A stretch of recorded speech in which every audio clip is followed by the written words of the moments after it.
Fala nação, sejam muito bem-vindos mais uma vez aqui, galera, ao nosso canal, trazendo mais um corte nessa segunda-feira aí, trazendo novidades para vocês sobre o Flamengo. Então tá chegando aqui no nosso canal pela primeira vez, galera, já vai deixando o seu like, se inscreva, ativa o sino, vamos aqui para mais um corte que eu preparei para você. Tudo bem, Pedro Henrique Torre? Quanto tempo eu não falo com você?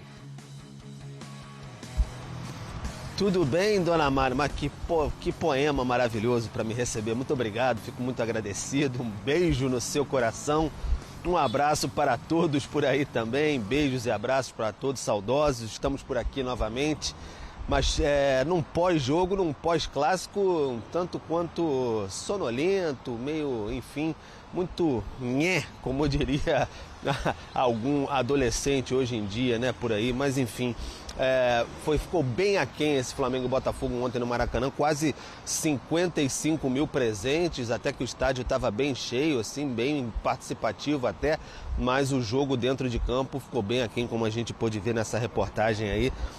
Os times que começaram o brasileiro como verdadeiros postulantes ao título, né? O Botafogo, o atual campeão, o Flamengo é sempre ali no topo para tentar buscar o título brasileiro, e agora eles vão aos poucos se afastando, né, do líder Palmeiras. É muito cedo e tudo mais, mas é assim que as vantagens dos líderes são construídas, né? Então eles tentaram, claro, estavam bem desfalcados de parte a parte, suspensão do Gerson, lesões, enfim, desgastados, Arrascaeta fora, Pulgar fora, o De La Cruz teve problema, como a gente apontou, o Arthur também não pôde participar, Savarino, Matheus Martins, enfim, os técnicos tinham as suas desculpas, justificativas, mas mesmo assim foi um jogo muito mais pegado, muito mais brigado do que propriamente criativo para duas potências aí, esportivas e financeiras também do futebol brasileiro. Então ficou aquela questão assim, de uma certa decepção sim ao fim do jogo no Maracanã.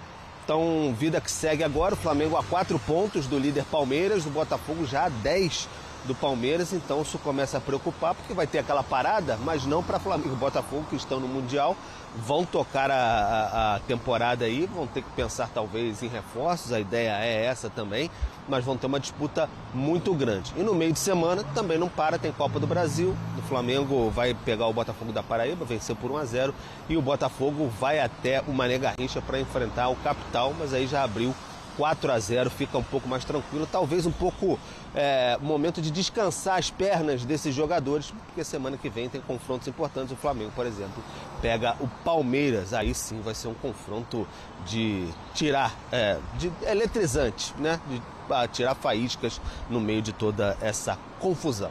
Mari, muito obrigado pela recepção.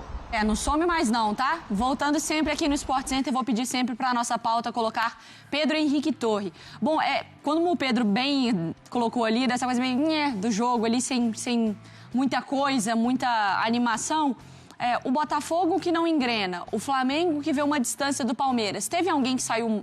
Minha pergunta não é nem menos frustrado, é mais frustrado do jogo, Jailson? Acredito que o Flamengo, porque o Botafogo jogou melhor. O Botafogo jogou melhor, assim... Teve a questão do Arthur, mas acredito que por conta dos lesionados ali do Botafogo já estarem mais tempo no DM, o Renato Paiva está se virando com o que tem, se virando bem. Com o Cuiabano, principalmente lá pelo lado esquerdo, o Igor Jesus acionado, participando mais no jogo, o Marlon Freitas ontem mais adiantado, né? Um pouco mais adiantado, porque o Alan e o Gregory faziam mais ali aquele trabalho de marcação. E o Flamengo com muita dificuldade, assim como eu falei rapidamente ali na primeira hora. Quando o Arrascaeta e o Gerson não jogam, é outro time. Sem o Pulgar, então, aí piorou de vez.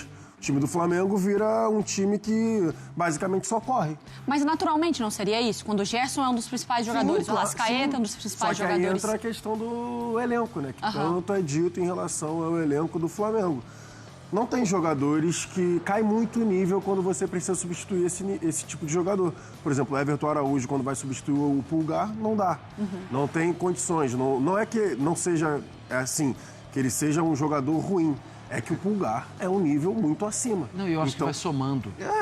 Assim, já tem um jogador. Exatamente. Aí você não tem o Gerson, não tem a Arrascaeta. E aí não tem... Aí a distância vai ficando... Que eu acho ele bom jogador para uma função, né? Exato. Ele fisicamente ele é grande, ele é forte. Não vai quebrar a linha que nem o Pulgar faz. Exatamente. Só que aí isso começa a somar, só que essa soma também pode ser feita pelo outro lado. Pelo outro lado, né? Exatamente. A quantidade de jogador do Botafogo que... Desfalcado, né? Sim, e outra, o Botafogo, na próxima vez que jogar contra o Flamengo, não vai jogar fora de casa mais. Exatamente. Já inverte a história. É um jogo que, cheque, tá fora, não vai precisar... Claro que não tem a menor garantia de que vai vencer em casa. Sim, sim. Mas não vai. É diferente, né? Certamente. Ô Mar, quando a gente vai para esse desenho tático do jogo, por onde que o Botafogo, por exemplo, conseguiu talvez ser melhor ou ter uma apresentação que fez o torcedor sair menos frustrado? A ausência do Arthur, somada à ausência do Matheus Martins, somada à ausência de Savarino, isso faz com que o corredor do lado direito, eu até pedi uma tela sobre isso, Mariana, o corredor do lado direito fosse ocupado pelo Vitinho. Olha lá. Se você observar, assim, o jogo do Botafogo, ele, no ataque, estava ali, esse 40% é Vitinho. Porque do lado esquerdo, o Botafogo funcionou muito mais. Então você pensa assim, mas atacou pelo lado direito e tal. Não atacou, não era produtivo. O produtivo, proveitoso... Das baixas e, por exemplo, você não tem o Pedro ainda não sei nem se no 100%, mas próximo ali que ele já te ofereça um pouco mais de dinamismo nas partidas ou da confiança de que você pode cruzar a bola na área, que ele vai estar lá para te ajudar, fazendo um pivô, marcando gols. Então, o Felipe Luiz, ele tá precisando lidar com isso. Cansaço de alguns jogadores, quando você não tem a Arrascaeta, você também perde o De La Cruz, você precisa muito de um Gerson num dia também espetacular. Então, ele está encontrando dificuldades nesse setor. Eugênio Leal, o que você achou desse Flamengo e Botafogo? Acho que, para falar do jogo de ontem, tem que voltar alguns dias. Jogos muito desgastantes que ambos tiveram nas competições internacionais. Na Libertadores, no caso, né? E o Botafogo com um dia mais de descanso que o Flamengo. Sim. O Botafogo jogou quarto, o Flamengo jogou quinto. É que o Botafogo teve que lidar com um jogo que ele parecia ter encaminhado, daqui a pouco sofreu um empate e a coisa ficou um pouco complicada. Foi um jogo que teve mais drama. Claro que o jogo do Flamengo também foi tenso o tempo inteiro. E foi um dia depois, e isso conta. E tanto conta que o Flamengo, no segundo tempo, claro, teve os problemas, a saída do De La Cruz especialmente, porque não tinha mais jogador para botar na função, então acabou com o Varela jogando meio por dentro ali, como uma espécie de volante. E ali é o momento que o Felipe Luiz diz que perdeu a mão. Que o jogo ficou meio caótico, porque o Flamengo tinha tanto desfalque que não conseguia colocar jogadores adequados para as funções, e aí o Botafogo cresceu no jogo. Na segunda parte do segundo tempo é do Botafogo. É o Botafogo mais firme, mais presente no ataque, tanto que os melhores momentos mostram isso, né?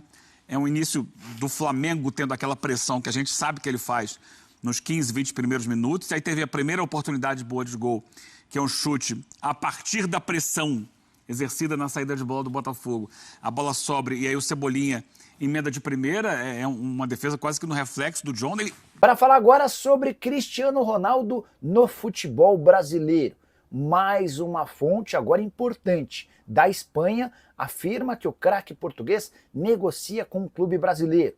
Nesse sábado, o jornal Marca da Espanha assegurou que Cristiano Ronaldo recebeu proposta grande de um clube brasileiro para a disputa do Super Mundial de Clubes. É óbvio que se é um clube grande que vai disputar o Mundial, estamos falando de Flamengo, Palmeiras, Botafogo ou Fluminense.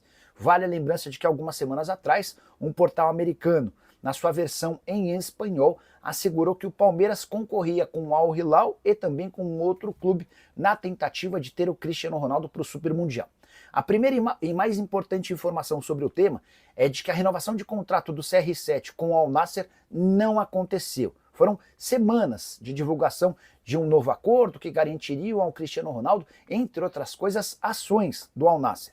O que não rolou. A verdade é que a temporada do Al Nassr foi muito ruim nesse segundo semestre, o time não conseguiu títulos e há uma dúvida grande em relação ao Al Nassr se vale a pena a continuidade de alguém que ganha tanto. É isso aí, nação, ficamos por aqui e esse foi mais um corte aqui do nosso canal aí nessa segunda-feira, trazendo novidades para vocês sobre o Flamengo. Então, se ficou até o final do nosso vídeo aqui, quer nos ajudar, deixe seu like, se inscreva, que é muito importante para a gente trazer conteúdos diários para vocês sobre o mais querido e amado do Brasil, Flamengo. Lembrando para vocês que o próximo jogo do Mengão será agora contra o Botafogo da Paraíba, aí, partida válida pela Copa do Brasil. Flamengo aí agora volta pela Copa do Brasil, tem a vantagem do empate por ter vencido o primeiro jogo por 1-0.